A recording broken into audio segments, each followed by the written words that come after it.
Chapter 1. The Party. The ballroom glittered with soft gold lighting, crystal chandeliers, and shallow laughter bouncing off every wall. Blake adjusted the cuffs of his only decent blazer, a gray one that Haley insisted was good enough to not embarrass her.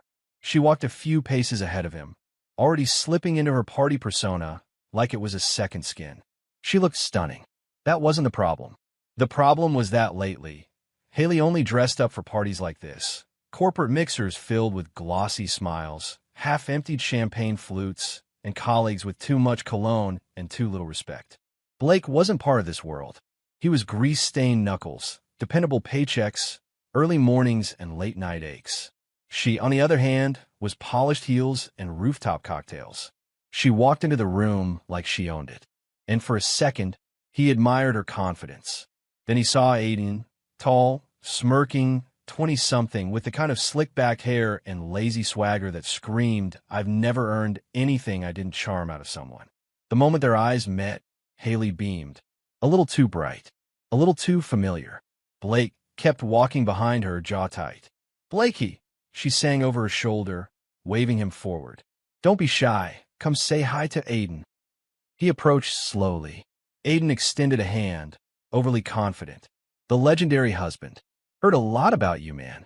Blake shook his hand briefly. "Can't say the same," he muttered. Aiden laughed like it was a joke. Haley laughed too, elbowing Blake like he was just being silly.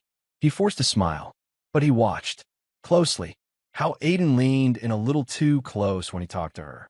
How Haley's hand lingered on Aiden's forearm when she laughed at a dumb joke about spreadsheets and bedsheets. "I'm going to grab a drink," Blake said flatly. "Give me one too, babe," Haley chirped, already mid-conversation again with Aiden. At the bar, Blake gripped the counter harder than necessary. He didn't drink much. He never needed to. But tonight, he let the whiskey burn its way down his throat. He stood at the edge of the room for a while, quietly watching. Haley was spinning a story about some client debacle. Aiden was soaking in every word, leaning in, eyes glued to her lips. She giggled, tucked a strand of hair behind her ear, and sipped her wine. And then she whispered something to her friend Jess, standing nearby. Jess widened her eyes. "Haley," she laughed, almost spilling her drink. Haley rolled her eyes and said louder, clearly buzzed, "Come on, Jess. He thinks I'm his little wife. Poor hubby, I'm not his property. I don't need that loser watching me." She leaned in, voice quieter, but not quiet enough. "If he doesn't find out, no harm done." Time froze. The sentence hit Blake like a hammer to the chest. He stood completely still, drink in hand, mind blank, heart hollow. He wasn't sure if he heard it right. But Jess's reaction, the tone, the giggle, it confirmed everything. They weren't whispering to hide. They were whispering because they thought he was too far. Too dull. Too stupid to notice. Haley didn't even glance in his direction.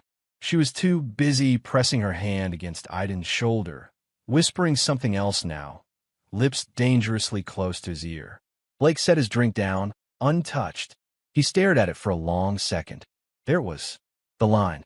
Finally crossed. And no apology, no slurred excuse, no tomorrow morning sob story could rewind that moment.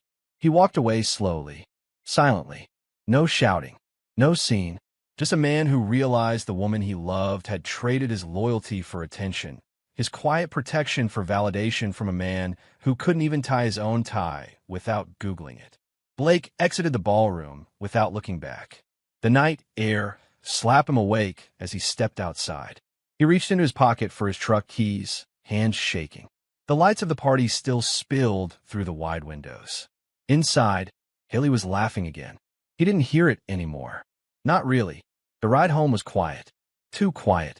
He gripped the steering wheel tighter than necessary, teeth grinding, emotions boiling over in waves. Humiliation, rage, sadness. Not at the flirtation. He could have handled that. Not even at the whispers. No, it was the contempt. The cold, mocking way she dismissed him. Loser. That word echoed louder than all the others. She forgot one thing. He was watching.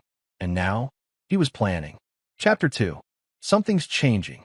The house was quiet when Blake stepped inside. Not peaceful. Quiet like the hush before a storm. He stood in the entryway for a long time, his hand still gripping the door handle. The low hum of the refrigerator, the tick of the wall clock, the faint scent of Haley's perfume still hanging in the air, it all felt too familiar. Too normal. Like last night, didn't just happen. He set his keys gently on the entry table, his movements mechanical. He shrugged off his blazer and draped it over the back of the couch, his eyes drifting across the living room. It used to feel like home. Now it felt like a trap. He sank onto the edge of the armchair and stared at the photo above the fireplace, a framed picture from 3 years ago. Him and Haley at Lake Powell, sunburnt cheeks, her arms around his neck, laughing like they had all the time in the world. He remembered that day. He remembered loving her without hesitation. He remembered building this life. And now, he didn't know who she was anymore. His eyes wandered to the hallway, toward their bedroom door, still closed. She hadn't come home right after the party. She stumbled in sometime around 3:00 a.m., heels clicking unevenly, laughing to herself. He pretended to be asleep. He remembered the sound of her brushing her teeth, clumsily, and muttering something about drinking too much wine. Then silence. Then her crawling into bed like nothing had happened. And maybe for her, nothing had. But for him, everything had shifted. Blake leaned forward, elbows on his knees, running a hand down his face. Images from a night before played in slow motion behind his eyes, her hand on Aiden's shoulder, her words like venom. He thinks I'm his little wife. Poor hubby. The shame burned more than the whiskey ever could. How long had this been going on? He stared at the carpet.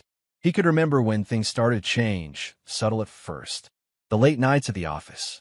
The way she stopped texting back during lunch breaks. The way she started locking her phone.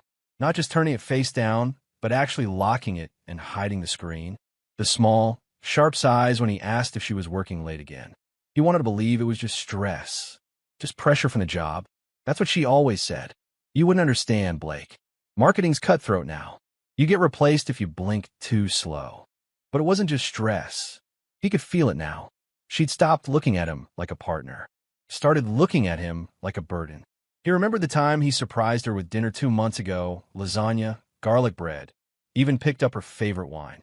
She'd come home late, glanced at the table, and said, "You didn't have to do this."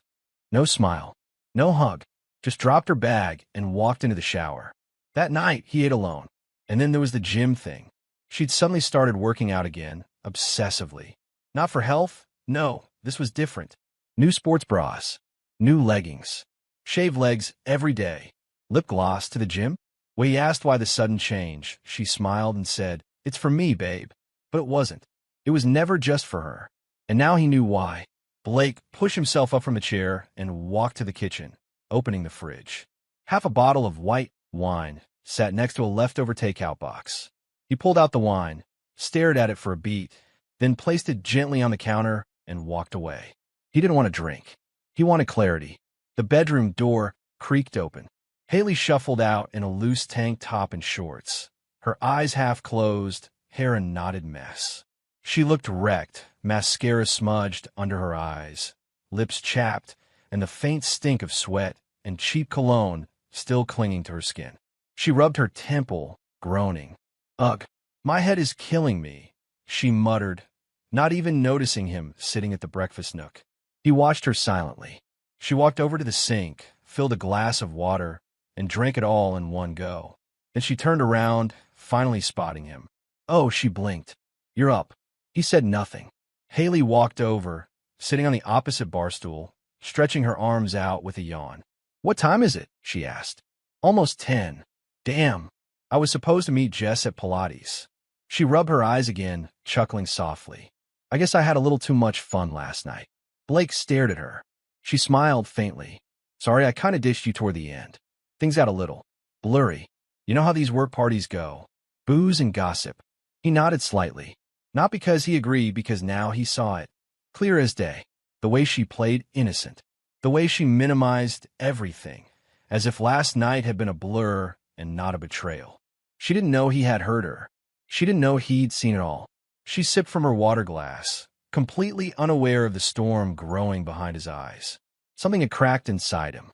Something final. A wire snapped. A wall collapsed. Whatever it kept him forgiving, hoping, tolerating was gone. He'd spent years giving her everything. His time, his loyalty, his patience. When she came home crying about layoffs, he comforted her. When she said she wanted to go back to school for her MBA, he picked up a second shift at the shop. When she wanted the nicer apartment, he worked every Saturday for 6 months straight. And now she sat across from him, nursing a hangover born of flirtation and betrayal, laughing like none of it mattered. He didn't speak. He didn't need to. Something in him had snapped. Chapter 3. Morning Ultimatum.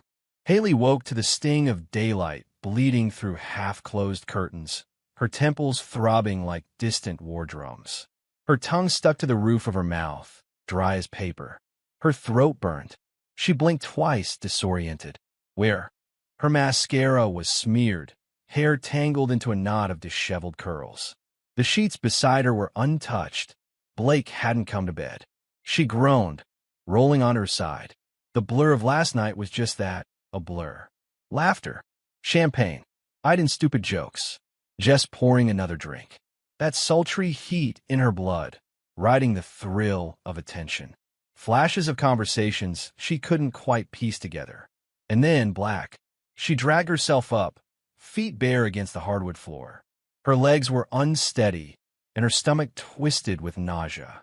She grabbed the glass of water by the nightstand and drank it in gulps, then wiped her lips on the back of her hand. "Blake?" she called out weakly. No answer. Her brows furrowed as she stumbled out of the bedroom. Her vision cleared as she turned the corner into the living room, then stopped cold. Aiden was passed out on their couch, flat on his back, mouth half open, reeking of alcohol. His suit jacket had fallen to the floor, one shoe was missing, and his shirt was stained with something reddish wine, probably. Beside him sat an empty bottle of Blake's favorite whiskey, a bottle he kept sealed for years, only to open when something truly important happens. Her blood ran cold. "What the hell?" she whispered. The morning air turned thick and hot. Her head pounded harder. She stepped forward, staring at the scene. Aiden snored lightly, oblivious. She glanced toward the kitchen, hoping to see Blake standing there, arms folded, giving her a sarcastic smirk, ready to say this was all some kind of joke. But Blake wasn't there. Instead, her eyes caught something by the front door. A suitcase, packed and zipped. Her suitcase, and on top of it a note. She stepped toward it slowly, her heart slamming against her ribcage. She picked it up, hands trembling. The paper was thick, crisp, written in Blake's handwriting, bold, deliberate, cold. "You have until midnight to leave. No excuses, no begging, no lies. Midnight, or I call your boss, your mother, and the cops to come pick up what's left of your dignity." Haley stared at the words, willing them to change, to soften, to say something different. But they didn't. Her mouth went dry. She lowered the note, eyes darting around the room like she might find Blake lurking in the shadows, ready to jump out with a cruel laugh. But the silence that answered her was worse than yelling. He meant it. This wasn't a warning. This was a sentence. "No," she whispered, reading it again. "No, no, no. Blake, what are you doing?" She turned back toward the hallway. Her voice cracked as she shouted, "Blake!" No answer. Panic surged up her spine like ice water. She clutched the letter, the words digging into her like nails. Her boss? Her mother? The cops? That wasn't just anger. That was war. And the suitcase, he had packed it. Not tossed her things on the lawn. Not smashed them in rage. No, he had calmly, quietly, deliberately packed her things. Like she was no longer welcome. Like she no longer belonged. She stumbled back into the kitchen, as if the counter might anchor her to reality. Her mind raced, memories crashing into each other in chaotic fragments, her laughing too loudly, Aiden pouring another drink, Jess whispering, "Girl, you're wild tonight," the dance floor spinning, the thrill of rebellion. Then a flash of her own voice, too loud, too smug. "He thinks I'm his little wife." Her knees buckled slightly. Shit. She glanced at Aiden again, still unconscious, looking like a frat boy after a bender. In her house, on her couch. How had he even gotten there? She had no memory of inviting him. And Blake, he must have driven him here. Or let him inside. Or no, he hadn't just let him in. He had set the whole damn stage. The whiskey, the couch, the note, the finality of it all. Blake didn't scream or lash out. He didn't throw punches or accuse. He simply removed himself, silently, powerfully. And now she was the one left trembling in the aftermath. Her pride clawed for an excuse. He's overreacting. He's being dramatic. I was drunk. It was just a party. Nothing happened. But the voice in her head, the one that used to remind her she was better than this, was silent. She clutched the edge of the counter, reading the note again. You have until midnight to leave. He had drawn a line, and he wasn't bluffing. Haley felt a rising heat behind her eyes. Shame, fear, regret. It hit her all at once like a slap across the face. She glanced around, suddenly aware of how quiet the house felt without him. The silence screamed louder than any argument ever could. Blake, she whispered again, voice hollow. But he wasn't there. He had been watching. He had heard. And now he had spoken. Clear, cold, final. This wasn't a warning. This was Judgment Day. Chapter 4. Rewind. Red flags. The morning sun filtered through the blinds in thin, slanted beams. Blake sat alone on the edge of the bed, staring at the note he had written just hours before, the one now sitting like a grenade on the suitcase by the door. The house was still quiet. He could hear the occasional groan of Aiden turning over on the living room couch, completely unaware of the reckoning that had arrived. But Blake wasn't focused on Aiden. Not now. His mind was peeling back the layers, rewinding the tape, examining every missed clue with a clarity so sharp it cut. It started small. The way Haley began rolling her eyes when he mentioned work. He'd come home late from the garage, sore from bending over engines for 10 hours, hands still stained with grease beneath his fingernails, and she'd barely look up from her phone. How was work? She'd ask without meaning it. Busy. We had a Ford come in with the entire transmission shot. Took me 4 hours just to get it opened right. Ugh, she'd groan, interrupting. Can you not talk about car guts while I'm eating? He remembered pausing mid-sentence, holding his fork still in the air, and nodding slowly. Sure. Disdain. That's what it was. Not boredom. Not stress. Pure, simmering disdain. Once, she'd loved that he worked with his hands. Said it was hot how you actually know how to fix things, not like those office guys. Now, she barely looked at him when he came in, and if she did, it was usually followed by some passive remark. Maybe you should think about doing something more upwardly mobile, she'd said once, sipping her green juice. Blake had chuckled. Like what? Go be a yoga instructor? She hadn't even smiled. The shift was slow, but it was there. Then came Aiden. The first time Blake met him was at a team dinner months ago. Some overpriced fusion restaurant Haley insisted he attend, so she wouldn't be the only one without a +1. Aiden had arrived late, smug grin in place, leather watch peeking from beneath his blazer. Haley's face lit up like Christmas lights when she saw him. Oh my God, finally, she said, scooting her chair slightly toward him. I thought you bailed on me. On me, not us. Blake remembered the way she laughed at every one of Aiden's dumb stories, flipping her hair back like she was 19 again. At one point, Aiden said, Careful, Haley, your husband's looking at me like he wants to change my oil with a wrench to the face. Haley had laughed harder than anyone. Blake had forced a smile, then reached for the wine. After that, the work trips started happening more often. First a 2-day conference in Seattle, then a leadership retreat in Phoenix, then a surprise overnight trip to bond with new hires. Every time, she'd downplay it. It's all above board, she'd say, tossing clothes into her travel bag. We're networking. It's corporate. You wouldn't get it. He never asked who was going. Didn't want to hear her lie. But he knew. He could see it in her eyes when she got back. That empty distance. The short, tired answers. The ugh, I'm jet-lagged brush-offs when he leaned in for a kiss. And in bed, God, what used to be spontaneous, playful, real, had turned into routine. Mechanical. Lifeless. Some nights, he'd reach for her, fingers grazing the familiar curve of her waist, only to feel her body flinch. I'm tired, she'd mutter. Every time, she was tired. But not too tired to stay out late drinking after meetings. Not too tired to throw her head back and laugh at Aiden's jokes across the conference table. One night, he rolled over in bed, wide awake, and heard her whispering in the bathroom. Quiet. Soft. Like she didn't want him here. When he got up and peeked through the crack in the door, she was on FaceTime, holding the phone close to her face. Her expression wasn't guilty. It was giddy, like a teenager sneaking a call past curfew. When he stepped in and asked who she was talking to, she jumped, fumbled with her phone, then said, "Just Jess." She's having a meltdown over a guy again. But her voice cracked. He never pushed it. He should have. And her friends, God, he heard them once through the patio door one afternoon while barbecuing. They thought he wasn't listening. "I don't know how you stay sane married to a guy like that," Jess said, giggling. "He's sweet," Haley replied with that fake laugh he knew too well. "But God, sometimes I feel like I'm babysitting a Labrador. You're too hot to be stuck with a softie."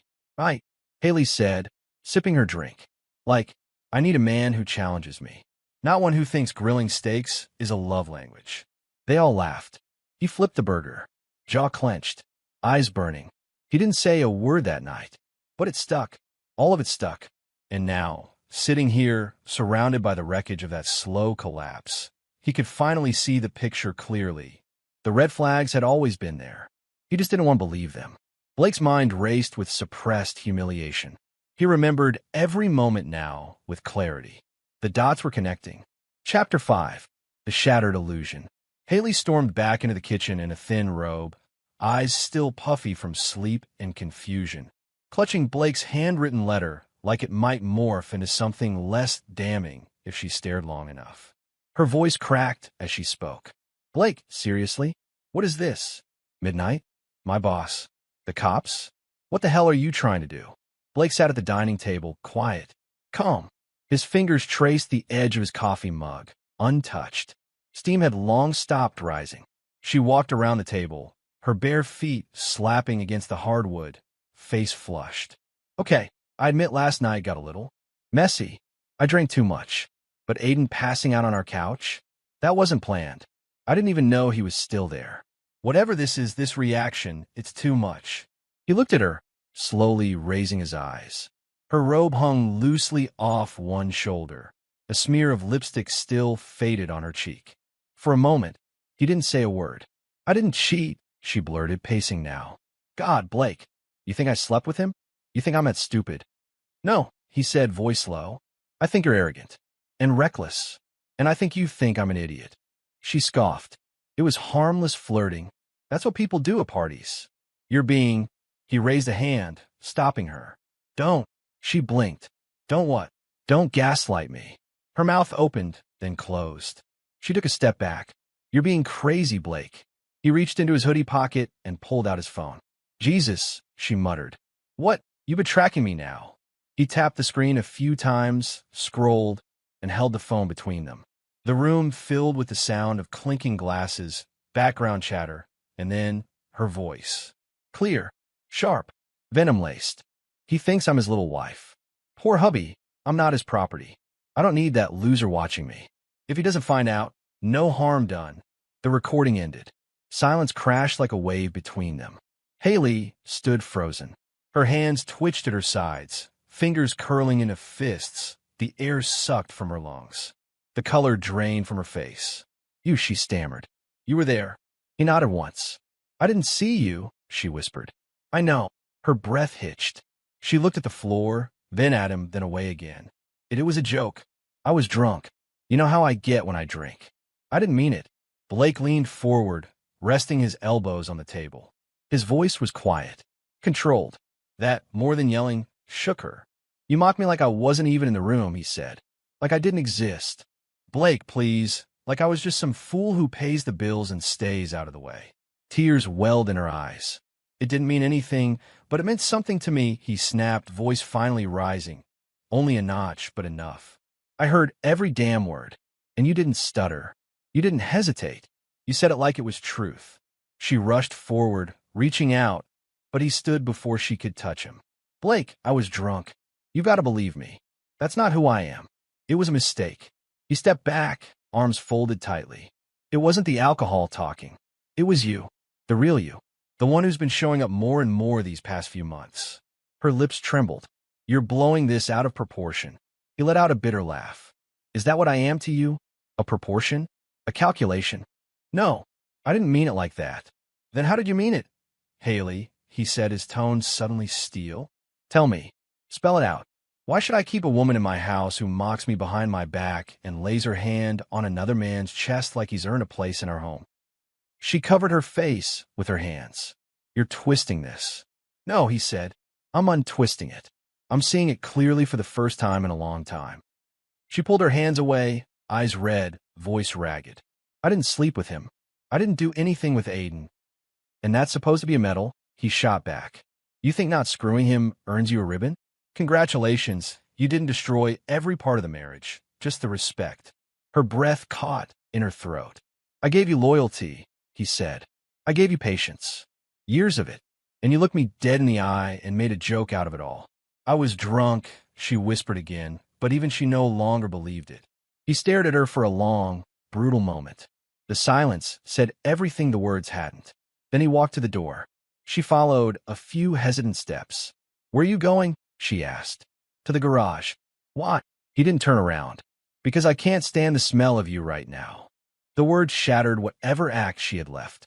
She crumpled onto the edge of the couch, hands over her mouth, the letters still clutched between her fingers. He didn't look back, didn't soften, didn't offer comfort. Not anymore. He turned once he reached the door, gaze cutting through her like glass. You mocked me like I wasn't in the room, he said, voice low and final. And now you'll leave like you don't belong in this house. Chapter 6. Everyone finds out. The silence was no longer peaceful. It was surgical. Blake didn't raise his voice. He didn't slam doors or throw accusations. He didn't even demand explanations. He simply let the weight of truth settle, like dust in a room that hadn't been touched in years. And it suffocated her. Haley sat in the bedroom, phone clenched in her hand, red-eyed and drained. The morning had passed in a haze of unanswered calls, unread messages, and ignored voicemails. Jess had seen the fallout from the party. So had Marcy. So had 3 other coworkers who'd been standing just close enough to hear those whispered words. No one returned her texts now.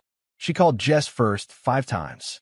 On the 6th, the call went straight to voicemail. Jess, hey, can we talk? Please? I think things got out of hand. I need beep. She called her boss next. Rachel Brandt, VP of Marketing. Ice Queen in heels. Hi, this is Haley. I just wanted to touch base about the event the other night. There seems to be a misunderstanding. Rachel didn't answer. But later that day, a terse HR email arrived in her inbox. We will be reviewing employee conduct at the event, pending further internal discussions. Please be prepared for a formal meeting next week. Translation. You're in deep shit.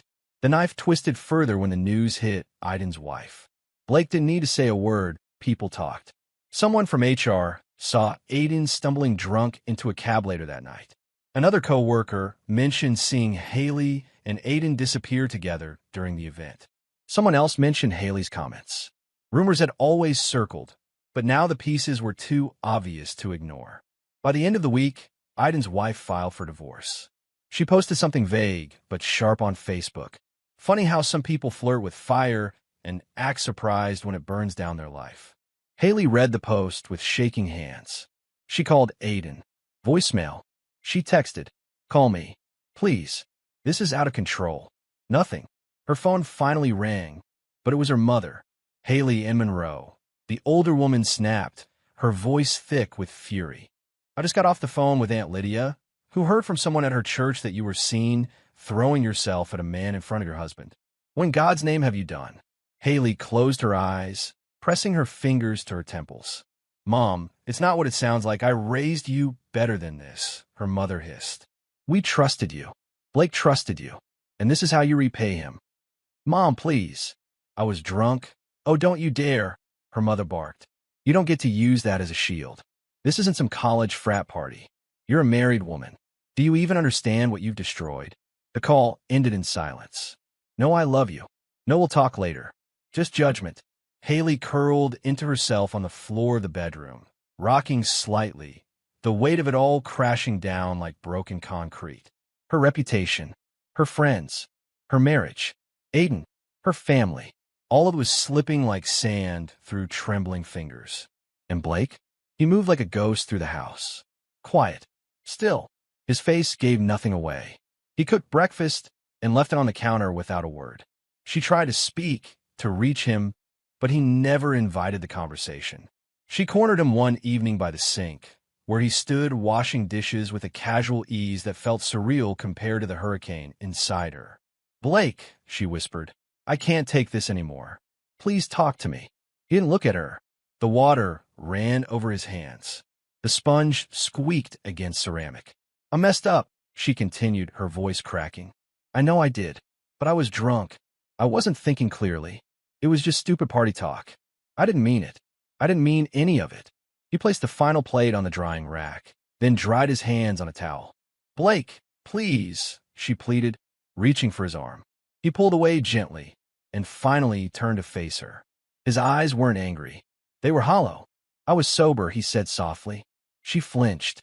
He stepped forward just slightly, voice even. "I heard everything." Tears spilled from her eyes. "I remember everything."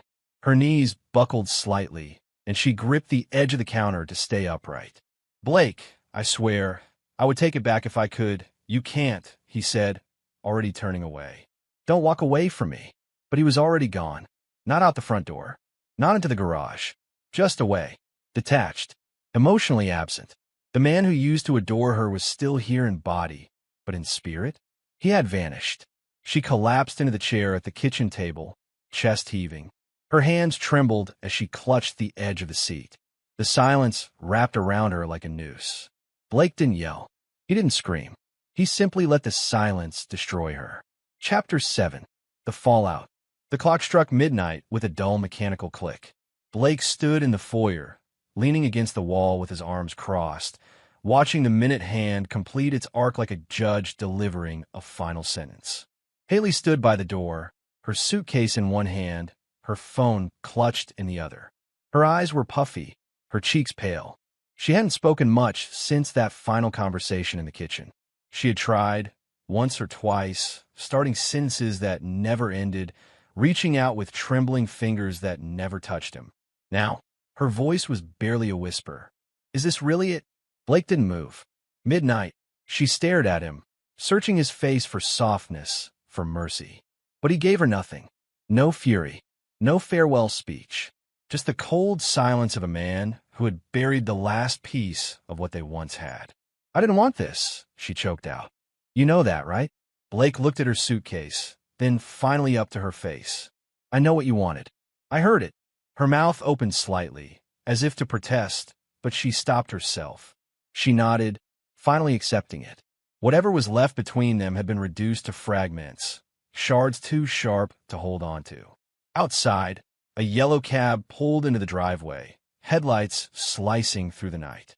The engine idled. She turned to go, then paused with one last look over her shoulder. "I loved you," she said. Blake didn't blink. "I loved you." Past tense. The cab driver honked once, impatient. Haley pulled the door open and stepped outside. The suitcase's wheels clacked softly on the front steps. She hesitated again, one foot in the taxi, hoping for some sign of weakness, anything that might invite her back in. But when she turned for one final glance, Blake had already closed the door. He stood behind it, hand resting against the wood for a long moment, as if sealing it shut with something heavier than a lock. No yelling, no name-calling, no scene, just silence, the kind that swallowed a woman whole. An hour later, the house was still and dark, except for the faint orange glow of the kitchen light, where Blake sat at the table nursing a glass of water. He wasn't drinking tonight. No point dulling the finality. Then a groan. From the living room. "Aiden." Blake didn't even flinch as the man stirred, mumbling incoherently, dragging a hand across his face. He blinked up at the ceiling like someone surfacing from anesthesia. "Where the hell?" Aiden muttered, sitting up. His shirt was wrinkled, collar-stained. Blake's expensive whiskey bottle lay empty on the floor, next to a glass tipped sideways. A crust of dried lipstick clung to Aiden's collar like an accusation. Blake stood, calm and quiet, and walked into the living room. Aiden noticed him and groaned again, brushing himself off. "Jesus, what time is it?" "Midnight," Blake said, voice flat. Aiden sat up straighter, glancing around. "Where's Haley?" "Gone." Aiden blinked. Gone where? Doesn't matter. There was no anger in Blake's tone. That, more than anything, unsettled Aiden. He stood up unsteadily, patting his pockets. I don't remember much. I think we were all drinking and, shit, did I fall asleep here? You did, Blake said. Aiden tried a sheepish grin. Look, man, I didn't mean to crash like that. Last night's kind of a blur. Blake didn't respond. Instead, he reached into the drawer of the hallway console and pulled out a small white envelope. He walked to Aiden and handed it to him without ceremony. Aiden frowned, took it, opened it, and froze. Inside were 3 photographs. The first, Aiden passed out on the couch, legs sprawled, mouth open, looking utterly pathetic. The second, a close-up of his collar, Haley's lipstick smudged across it. The third, Haley, standing too close to Aiden at the party, her hand on his chest, leaning in mid-whisper, her face flushed, her wedding ring glinting under the party lights. Beneath the photos was a note, typed in all caps, clipped and precise. Send this to your wife before I do. Aiden's mouth opened. Blake, come on. It's not what it looks like. Blake tilted his head. No, we were drunk, man. I didn't touch her. I swear to God. I didn't do anything. You don't have to convince me, Blake said. Convince your wife. Aiden looked down at the photos again, panic flickering across his face. She'll leave me. Blake said nothing. Come on, man. You don't need to do this. You already did, Blake said simply. I'm just giving you the choice. You either tell her, or I will. Aiden's face twisted with desperation, then shame. Shit. He scrambled to grab his blazer off the armrest and shoved the envelope deep into the inside pocket. Okay. I'll talk to her. I'd do it tonight. Yeah, I will. Aiden glanced around. Do you, mind if I use your bathroom? Blake nodded toward the hallway. Left. Aiden bolted. Blake stood there in the middle of the room, his arms folded again as the bathroom door clicked shut. The silence returned, thicker now, heavier. Minutes later, Aiden came back out, eyes still bloodshot, avoiding Blake's gaze. Thanks, man. For not killing me, I guess. Blake gave him a single nod toward the front door. We're done here. Aiden hesitated, then muttered, yeah. He left without another word, the door clicking shut behind him like the final page of a chapter no one wanted to write. Blake walked to the door, twisted the lock, and turned off the porch light. Then he stood alone. Finally, Chapter 8, Aftermath and Rebuilding. The days after Haley's departure were quiet, but it wasn't peace. Not at first. The silence had weight. It creaked in the floorboards. It echoed in the hallway. It settled into Blake's bones like an ache he couldn't stretch out. He didn't cry, not once. But the storm inside him didn't pass quickly, it churned. The first week, he barely spoke. He rose early, drank black coffee alone at the kitchen table, and stared at the place where her car used to be parked. At night, sleep came late and reluctantly, and the sheets felt colder than the weather outside. Anger visited in bursts. Not loud or violent, but cold. Focused. He started fixing things around the house. The broken drawer in the bathroom. The flickering porch light. The cracked tile in the hallway they had always meant to replace. Each task became a ritual. He repaired the gutter on the back shed and cursed himself for ever letting someone like her make him feel small. He sanded the coffee table by hand, thinking about the dinner parties she used to host, full of fake laughs and shallow compliments. He repainted the bedroom walls a darker shade, purging the last bits of her designer cream and blush aesthetic. By the second week, he dusted off his old road bike, the one he hadn't touched in 2 years. He started riding every morning before sunrise. Long, winding rides along the back roads just outside of town. Cool air in his lungs, wind tugging at his hoodie, the rhythmic hum of tires against pavement in his ears. It was there in the quiet, open stillness that Blake finally began to feel something other than hurt. Not quite hope, but clarity. He stopped checking his phone. He deleted old pictures without ceremony. He blocked her number, not out of spite, but necessity. He reconnected with Mark, a college friend who now ran a small woodworking business. Damn, man, Mark had said over burgers and beer. I thought you were off the grid. What the hell happened? Blake didn't give the full version. just enough to see Mark's jaw tighten in silent support. "You didn't deserve that," Mark said firmly. Blake shrugged. "I stayed too long in something that stopped being real." That night, for the first time in weeks, Blake laughed. A real laugh, short, cracked at the edges, but real. He began sleeping better. Not great, but better. He started cooking again. Simple stuff. Grilled chicken, roasted vegetables. Things that didn't require her endless obsession with presentation. No more microgreens. No more plating like we're on a cooking show, as she used to say with an air of superiority. Just food. Real food. And it was during one of those simple evenings, sun setting through the kitchen window, a quiet playlist humming in the background, that he found the letter. Tucked neatly in the mailbox. No return address. Just his name in Haley's handwriting. He didn't open it right away. He held it between his fingers, staring at the curve of the H, the little heart she used to dot her I's with. He remembered when those letters used to mean something. When she'd leave notes in his lunchbox. When her handwriting made him smile. Now it just made his jaw tighten. He sat on the counter and ate his dinner. Later, with a cup of coffee in hand, he finally opened it. The letter was 5 pages long. It began with her usual attempts to soften. Apologies drenched in poetic guilt. The kind that sounded rehearsed. "I know I hurt you. I wasn't myself that night. I miss our home, our laughter, your steady presence." Then came the bargaining. "I don't expect you to forgive me, but I just need closure. I need to know you don't hate me." She spoke about her loneliness, how stress and alcohol made her feel invisible. She referenced their early days, the road trips, the little coffee shop where they used to talk about the future like it was a promise. She said she still loved him. She said maybe one day they could talk. She ended with, "Even if you never reply, I want you to know I'll always be sorry for what I lost." Blake read the letter once. No more. He didn't scoff. He didn't curse her name. He folded the pages slowly, evenly, pressed them flat, and slid them back into the envelope. Then, without hesitation, he walked outside. The air was crisp. A faint breeze stirred the wind chimes she'd picked out at a craft fair 2 summers ago. He approached the old steel fire pit in the backyard, the one he cleaned up just last week. He struck a match, let the flame catch the dry edges of newspaper beneath the kindling, and fed the envelope into the growing flame. The paper curled and blackened. Her words, her regrets, turned to smoke, twisting into the air like broken promises set free. He didn't watch it burn. He turned, walked back toward the house, and closed the door behind him.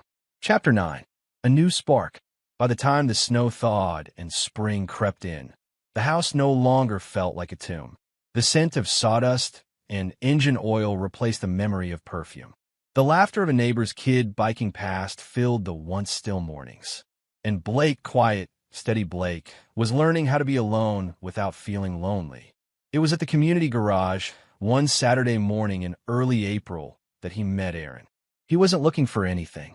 He didn't even notice her at first.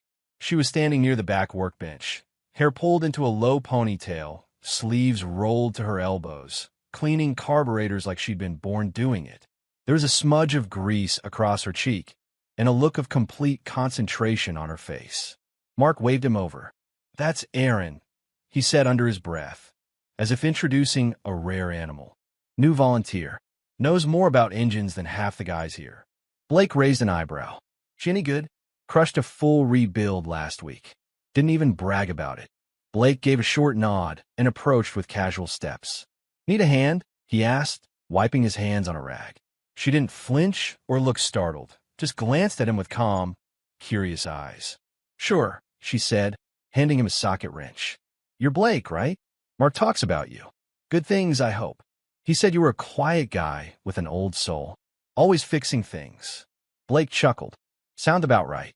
They worked side by side for hours.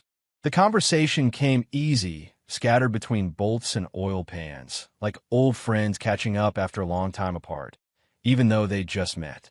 Erin wasn't flashy. She didn't overshare or try to fill silences.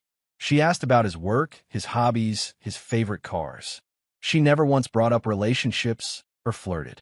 She simply was present, patient, and that was more disarming than anything else. It became a quiet routine. Every Saturday, she'd be there, Always early, always with her sleeves rolled and hands ready to work. They started talking during breaks, then after shifts, then over lunch on a bench outside the garage, where they'd sip from paper cups and share stories. One day, under a wide blue sky, she asked about the scar on his hand, the small one just above his knuckle. "Looks like it came with a story," she said, gently running her thumb along it. He hesitated, then told her everything about Haley, the party, the betrayal, the aftermath, the silence. He didn't embellish or dramatize it, just laid it out plain, like an old engine pulled apart, pieces placed neatly on the table. Erin didn't look away, didn't gasp or make a show of sympathy. She just listened. When he was done, she was quiet for a long time. Then she looked at him, her voice soft but clear. "You were never the loser, Blake," she said. She was just too blind to see the man in front of her. Chapter 10. Midnight reclaimed. The night was colder than Blake expected. Not the kind of cold that bit through skin and bone. More like a clean, crisp breath that cleared the air, like a fresh page after a long story. It was just past midnight. Exactly 1 year. The anniversary of that night, their night. He stood at the edge of the backyard, where the old fire pit sat, now empty and cold. The charred remains of a letter he once burned had long since disappeared with the ashes, carried away by wind and time. Beside him, Erin wrapped a scarf tighter around her neck, her breath coming out in soft clouds. They were silent, but the quiet wasn't awkward. It was comfortable, familiar. Blake looked over at her. Her face was calm, eyes reflecting the faint glow of a distant street lamp. The small scars on her hands, the ones from the garage, told stories of hard work and patience, qualities he admired more than words could say. "Funny," he said softly, voice low enough to blend with the night air. Midnight used to mean endings. Erin tilted her head slightly, waiting. He smiled just a little. "Now it feels like a beginning." She smiled back, a slow, genuine curve that made his chest feel lighter. The weight he'd carried for months, years, really felt a little less heavy here in this quiet moment. They stood side by side, two people who had been broken and were learning to be whole again, without rushing. Behind them, the house glowed warmly through the windows, a beacon of second chances and untold stories. Blake inhaled deeply, filling his lungs with the cool air. "I'm not the man I was a year ago," he said. "No," Erin replied. "Neither am I." He chuckled softly. Funny how life strips everything down, pain, betrayal, silence, and somehow builds something better in its place. Erin's gaze met his. "It's not about what we lost. It's what we choose to keep moving forward." Blake looked up at the sky. The stars twinkled faintly through the light pollution, silent witnesses to his journey. For the first time in a long time, he felt at peace. No more shadows, no more masks, just the raw, honest version of himself, and someone who saw him for it. He reached for her hand, their fingers entwining naturally. "Here's to new beginnings," he said, "and to freedom," she replied. Together, they turned back toward the house, their steps light, their hearts steady. Closing line. You don't lose something valuable when a mask falls off. You gain your freedom.